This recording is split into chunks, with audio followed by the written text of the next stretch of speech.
কেমন আছেন আপনারা? আলহামদুলিল্লাহ। মূলত আমরা যেভাবে থাকি না কেন সর্বপ্রথম প্রশংসা করবো তিনি কে? আল্লাহ। আল্লাহর প্রশংসা যে বান্দা সবসময় গায়, আল্লাহর রহমত সে বান্দা সবসময় পায়। যেরকম সুবহানাল্লাহ। আলহামদুলিল্লাহ নাহমাদুহু ওয়া নাস্তাঈনুহু ওয়া নাস্তাগফিরুহু ওয়া নু'মিনু বিহি ওয়া নাতাওয়াক্কালু আলাইহি ওয়া নাউযু বিল্লাহি মিন শুরুরি আনফুসিনা ওয়া মিন সাইয়্যাতি আ'মালিনা মান ইয়াহদিহিল্লাহু ফালা মুদিল্লা লাহু ওয়া মান ইউদ্লিলহু ফালা হাদিয়া লাহু আশহাদু আন লা ইলাহা ইল্লাল্লাহু ওয়াহদাহু লা শারীকা লাহু ওয়া আশহাদু আন্না সাইয়্যিদানা ওয়া মাওলানা মুহাম্মাদান আবদুহু ওয়া রাসূলুহু আরসালাহু বিল হাক্কি বাশীরান ওয়া নাযীরা ওয়া দা'iyan ইলা আল্লাহি বিইذনিহি ওয়া সিরাজাম মুনীরা قال الله تعالى في كلامه المجيد وفي فرقانه الحميد أعوذ بالله من الشيطان الرجيم بسم الله الرحمن الرحيم إن الله وملائكته يصلون على النبي يا أيها الذين آمنوا صلوا عليه وسلموا تسليما اللهم صل على سيدنا مولانا محمد وعلى آل سيدنا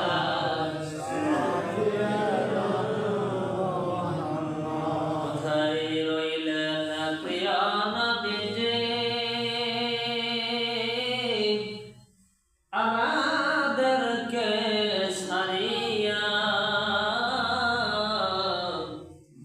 মনে বসা নবীজি যাইতাম সোনার মদিনা আল্লাহুম্মা সাল্লি আলা সাইয়্যিদিনা মাওলানা মুহাম্মাদ ওয়া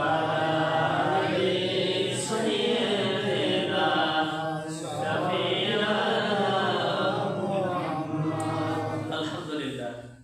প্রশংসা আল্লাহ রাব্বুল আলামিনের জন্য যে আল্লাহ সুবহানাহু ওয়া তাআলা অত্যন্ত মেহেরবানি করে আপনাকে আমাকে তার পূর্ণ গোলামি করার জন্য তৌফিক দান করেছেন। আমরা যথাযথভাবে আল্লাহর কুদরতি কদমে সিজদা দিতে পেরেছি। কথা বলেন ঠিক কিনা? যে আল্লাহ পাকের কুদরতি কদমে আপনি আমি সুস্থতার হালতে সিজদা দিতে পারলাম, ওই আল্লাহ পাকের দরবারে প্রাণ খুলে শুকরিয়া সকলে করি আলহামদুলিল্লাহ। দরুদ ও সালাম বিশ্ব নবীর শানে সকলে করি সাল্লাল্লাহু আলাইহি ওয়াসাল্লাম।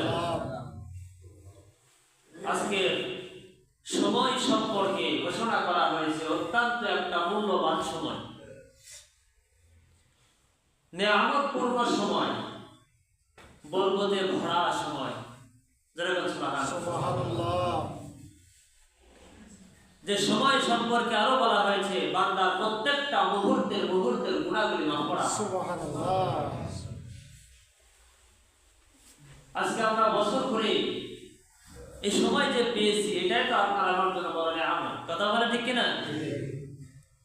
আল্লাহর কত গোলাম এই দুনিয়াতে এলো আবার চলে গেল এক বছরের ভিতরে। এই সময়টুকু তারা আর পেল না। আজকে তারা কবরে যাত্রা করেছে, কবরের মাটিতে তারা শুয়ে আছে।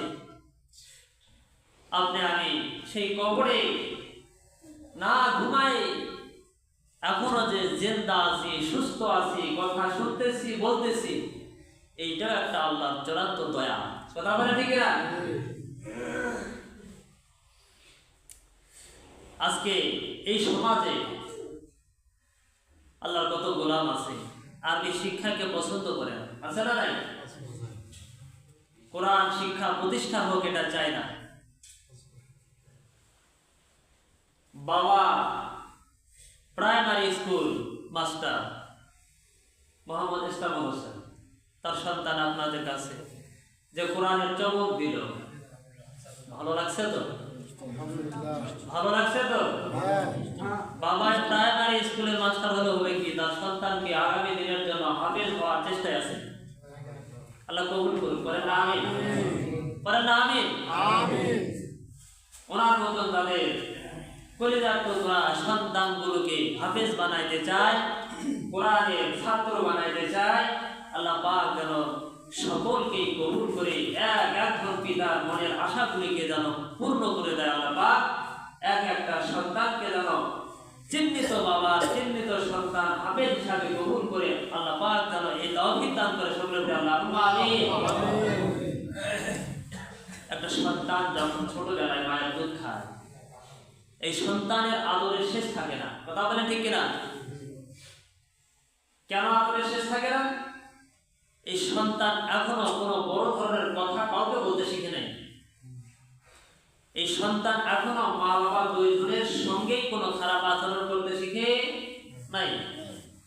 এই কারণে বাবা হাড় ভাঙা খাটুনি খেতে এসেও রাত্রিবেলাতে যখন দেখে সন্তান ঘুমিয়ে গেছে, বাবা চিন্তা করে এই মুহূর্তে যদি সন্তানটাকে কুলে দেয় তাহলে সন্তানটার কষ্ট হবে, ঘুম ভেঙে যাবে। অতএব সন্তানটাকে কুলে না নিয়ে ওই ঘুমন্ত অবস্থায় বাবার হৃদয় নিংড়ানো শেষ ভালোবাসা দিয়ে একটা চুমু দেয়। কথা বোঝা যাচ্ছে? কেন চুমু দেয়? এই সন্তানটাকে সে যতটুকু ভালোবাসে এই ভালোবাসা অনুযায়ী যেন সে প্রতিষ্ঠিত করতে পারে এই দুনিয়াতে। এই সন্তানটাকে ঘুম থেকে না জাগায় চুমু দিয়ে যে মহাব্বত করলো, ভালোবাসলো, আপনি বাবা হিসাবে আপনার সন্তানকে এতটুকু ভালোবাসা রাখলেন, আপনি কি মনে করে আপনার স্রষ্টা যিনি, আপনার সন্তানেরও স্রষ্টা যিনি, তিনি কি আপনার সন্তানকে কম ভালোবাসেন? আল্লাহ রাব্বুল আলামিন ডাক দেয়া বলেন, আমি আমার কুদরতি ভান্ডারে ভালোবাসার দরিয়ার মধ্যে যতটুকু ভালোবাসা জমা রেখে দিয়েছি তার থেকে এক বিন্দু ভালোবাসা পৃথিবীর সমস্ত মাখলুকাতের কাছে বন্টন করে দিয়েছি। তার মানে মুফাসসিরিন কেরাম বলেন, আমার আল্লাহ রাব্বুল আলামিনের কুদরতি ভালোবাসার দরিয়ার মাঝে 100 ভালোবাসার ভিতরে 2টা ভাগে বিভক্ত করেছেন। 99 ভাগ আমার আল্লাহর কুদরতি হাতের মধ্যে জমা রেখেছেন, আর 1 ভাগ ভালোবাসা পৃথিবীর সমস্ত কুল কায়নাতের কাছে বিলিয়ে দিয়েছেন। সুবহানাল্লাহ। 1 ভাগ ভালোবাসা গর্তের পিপীলিকা থেকে শুরু করে উড়ন্ত পাখি, সাগরের মাছ থেকে শুরু করে আপনি আমি আশরাফুল মাখলুকাত, সৃষ্টির সেরা জীব, আল্লাহ রাব্বুল আলামিন এতটুকু ভালোবাসা পৃথিবীর সমস্ত কুল কায়নাতের কাছে বিলীন করে দিল।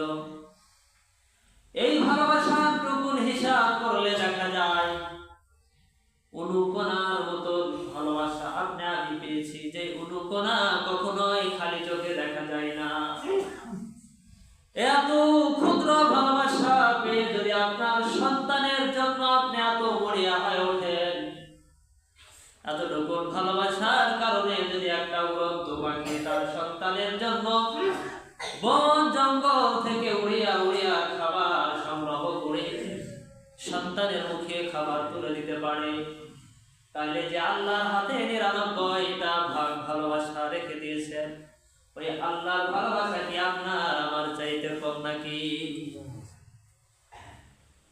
আল্লাহ পাক ডাকতে বলে, বান্দা তুই যখন তোর কসি মুখ দিয়া, কসি জিহ্বা দিয়া, কসি কণ্ঠের আওয়াজ দিয়া মাকে মা বলে ডাক দাও, বাবাকে বাবা বলে যখন ডাক দাও, মার কলিজার বাবার কলিজা ঠান্ডা হয়ে যায়। ঠিক তদ্রুপ ভাবে ওই একই জিহ্বা দিয়ে, একই কণ্ঠ দিয়ে যদি তুই আমি আল্লাহর বড়ত্ব প্রকাশ করে একবার আল্লাহ বলে ডাক দাও, মা বাবার কলিজা ঠান্ডা হবার আগে আগে আমি আল্লাহ রব্বুল আলামিনের অন্তর কলিজা বেশি ঠান্ডা হয়ে যায়। বান্দা যখন মাকে মা বলে ডাকে, বান্দার ডাকের সাথে মায়ের একটা মহাব্বত তৈরি হয়, মায়ের একটা ভালোবাসা তৈরি হয়। আর এই ভালোবাসার কারণে সন্তানের প্রতি মা অফুরন্ত ভালোবাসা দিয়ে প্রমাণ করে দেয়, আমি মরে যাই কোনো দুঃখ নাই, আমি কষ্টে থাকি কোনো সমস্যা নাই। আল্লাহ আমার জীবনের সমস্ত দুঃখ আর কষ্টের বিনিময়ে যে সন্তানকে 10 মাস গর্ভে ধারণ করেছিলাম, যে সন্তানকে নিজে না খেয়ে খাবার মুখে তুলে দিয়েছিলাম, ওই সন্তানকে রব্বে কারীম তোমার কুদরত দিয়া হেফাজত করো। ভালোবাসা কাকে বলে? একটুখানি ভালোবাসার জন্য, একটুখানি মহাব্বতের জন্য এই দুনিয়াতে মা সন্তানের জন্য পাগল করা হয়, সন্তান মা বাবার জন্য পাগল করা হয়। কিন্তু হিসাব করেন তো, এই ভালোবাসা দুনিয়াতেই শেষ। কথা বলেন ঠিক কিনা? আর যে ভালোবাসার কথা বলা হয়েছে, আল্লাহ পাকের সাথে যখন বান্দার ভালোবাসা প্রকাশ হয়ে যাবে, আল্লাহর সাথে বান্দার ভাবার্থ যখন মজবুত হয়ে যাবে, মহাব্বত যখন মজবুত হয়ে যাবে, এই মহাব্বত শুধু দুনিয়াতেই শেষ নয়, এই মহাব্বত কবর থেকে শুরু করে যতক্ষণ পর্যন্ত বান্দা জান্নাতে না পৌঁছেছে, ততক্ষণ পর্যন্ত আল্লাহর ভালোবাসা বান্দার সঙ্গেই থাকবে। মাহে রমজান সামনে, শবে বরাত আমাদের এখন বর্তমান উপনীত হয়েছে। এই শবে বরাতের রাত সম্বন্ধে কয়েকটা কথা না বললেই নয়। আল্লাহ রাব্বুল আলামিন ডাকটা বলেন, এই দুনিয়ার জমিনের ভিতরে যতগুলো মানুষকে আমি আল্লাহ পাক পাঠিয়েছি, সমস্ত মানুষগুলোর হায়াতে লম্বা সিরিয়াল আমি আল্লাহ পাক রাতের মধ্যে সিলেক্ট করে নেই। আমি আল্লাহ পাক যতগুলো মানুষ দুনিয়াতে পাঠিয়েছি, এই সমস্ত মানুষগুলো মৌতের সময়সীমা আমি আল্লাহ রাব্বুল আলামিন এই রাতের মধ্যে নির্ধারণ করে দেই। বান্দা টোটাল একটা বৎসরের ভিতরে কোথায় সম্মানিত হবে, কোথায় অপমানিত হবে, বান্দাকে আমি আল্লাহ রাব্বুল আলামিন এই রাতের ভিতরে এই সমস্ত ঘটনাটা নির্ধারণ করে দেই। সুবহানাল্লাহ। আল্লাহর পেয়ারা হাবিব বিশ্ব নবী মুহাম্মদুর রাসূলুল্লাহ সাল্লাল্লাহু আলাইহি ওয়াসাল্লাম মদিনাওয়ালা ডাক দেয়া বলেন, আল্লাহ পাক এই রাতের বরকতে বান্দার জীবনের সমস্ত গুনাহ খাতাগুলি মাফ করে দেয়, তবে দুইটা বান্দাকে ছাড়া আল্লাহ রাব্বুল আলামিন সমস্ত বান্দা আর বান্দিকে ক্ষমা করে দেয়। প্রথম নাম্বার বান্দা, যেই বান্দার অন্তরে বিন্দু পরিমাণ হিংসা আছে। কি আছে? যেই বান্দার অন্তরে বিন্দু থেকে অতি বিন্দু পরিমাণ অহংকার আছে, হিংসা আছে, জ্ঞানাক আছে, আল্লাহ রাব্বুল আলামিন এই বান্দাকে কখনোই ক্ষমা করবেন না। নাউযুবিল্লাহ। দ্বিতীয় নাম্বার বান্দা, ওই বান্দা হয়তো কপাল পোড়া, যে কপাল পোড়া আমার রবের সঙ্গে শিরকিয়াত করে, শিরক করে, নাফরমানি করে। যে বান্দা আল্লাহর সাথে নাফরমানি করে, ওই বান্দাকে রব্বে কারীম কখনোই ক্ষমা করবেন না। নামাজ পড়ে পড়ে যদি কপালটা ক্ষয়ে ফেলে দেয়, পায়ের যে টাকনো আছে এই টাকনোর নিচে যদি কালো দাগ ফেলে দেয়, জীবনের শেষ মুহূর্ত পর্যন্ত যদি নামাজের হালতে কাটিয়ে দেয়, তারপরেও এই দুইটা নীতিমালা তার ভিতরে থাকবে, আল্লাহ রাব্বুল আলামিন তাদেরকে কখনোই ক্ষমা করবেন না। এই জন্যই তো রাসূল বলছেন, হিংসা হচ্ছে এমন একটা যন্ত্র, যে যন্ত্র বান্দার জীবনের সমস্ত আমলগুলো ধ্বংস করে দেয়। হিংসা এমন একটা মাপকাঠি, যে মাপকাঠিটা বান্দার জীবনের সমস্ত ভালো ভালো আমলগুলো নষ্ট করে দেয়। এই জন্য কি হিংসা করা যাবে? কথা বলেন, হিংসা করা যাবে? তাহলে আলোচনা থেকে বোঝা গেল, আমরা যদি আল্লাহর কাছে ক্ষমা পেতে চাই, আমরা যদি আল্লাহর সাথে বন্ধুত্ব করতে চাই, তাহলে মন থেকে, অন্তর থেকে, হৃদয় থেকে হিংসা নামক শব্দটা একেবারে কুরবানি দেওয়া লাগবে। কথা বলে ঠিক কিনা? হযরত ইব্রাহিম আলাইহিস সালাতু ওয়াস সালাম তার প্রিয় সন্তানকে কুরবানি দিতে গিয়ে তিনি প্রমাণ করে দিলেন, আল্লাহ, আমি ইব্রাহিম একমাত্র তোমার হুকুমের গোলাম, পৃথিবীর কারো কাছে মাথা নত করতে রাজি নয়। ইব্রাহিম বলছে, আল্লাহ, আমি ইব্রাহিম আমার সন্তানকে কুরবানি করে দিলাম শুধু একমাত্র তোমার খুশির জন্য। রব্বুল আলামিন তোমার হুকুম যদি না থাকতো, তাইলে আমার সন্তানকে কখনোই কুরবানি করার জন্য একটা পা সামনের দিকে বাড়াইয়া দিতাম না। এখান থেকে একটা শিক্ষা বের হয় যে আল্লাহ পাক হুকুম করেছে, ইব্রাহিম, তোকে এই মুহূর্তে তোর কলিজার টুকরা সন্তানকে আমি আল্লাহর হাতে দেওয়া লাগবে। কোনো প্রশ্ন নাই, কোনো মাধ্যম নাই, কোনো বিবেচনা নাই। আল্লাহর খলিল সঙ্গে সঙ্গে তার পুত্রকে আল্লাহর কুদরতি হাতে উঠায় দিয়েছেন। সুবহানাল্লাহ। এখান থেকে বোঝা যায় যে আল্লাহ যখন যা চাইবে আমাদেরকে সেভাবেই চলতে হবে। কথা বলে ঠিক কিনা? আল্লাহর কুদরতি হাতের মধ্যে আমাদের হায়াত নামক যে একটা বুদ্ধি, হায়াত নামক যে একটা ঘুড়ি, এই হায়াত নামক ঘুড়ি বাঁধা আছে। কথা বলে ঠিক কিনা? সকালবেলায় ছোট্ট ছোট্ট সন্তানগুলো ঘর থেকে একটা ঘুড়ি নিয়ে যখন মাঠে চলে যায়, এই সন্তানটার হাতের মধ্যে থাকে সুতার একটা কাটন। এই সুতার কাটনটা ধীরে ধীরে যখন ছেড়ে দেয়, গুটিটা কিন্তু উপরের দিকে চলে যায়। কথা বলেন ঠিক কিনা? সুতা যখন একেবারে দূরত্ব ভাবে ছেড়ে দেয়, গুটিটা একবার ডানে হালে বামে হালে খেলাধুলা করে, আর কি সুন্দর আকাশের মধ্যে মুক্ত হাওয়ার সাথে ভেসে বেড়ায়, আর তার জবানে প্রকাশ করে দেয়, কে আছে রে আর আমাকে ধরতে পারে। কিন্তু না না, গুড্ডির মালিক যখন ওই সুতাটা ধীরে ধীরে টানতে থাকে, এক পর্যায়ে গুড্ডি তখন ওই আল্লাহর বান্দা, তার মানে গুড্ডির মালিকের হাতে চলে আসে। কথা বলেন ঠিক কিনা? এই জন্য কোনো অহংকার করার রাস্তা নাই রে বাবা। আমরা যেহেতু আল্লাহর একটা বানানো বুদ্ধি আর সুতা আছে আমার আল্লাহর হাতে, আল্লাহ তো আপনাকে আমাকে ছেড়ে দিয়েছেন।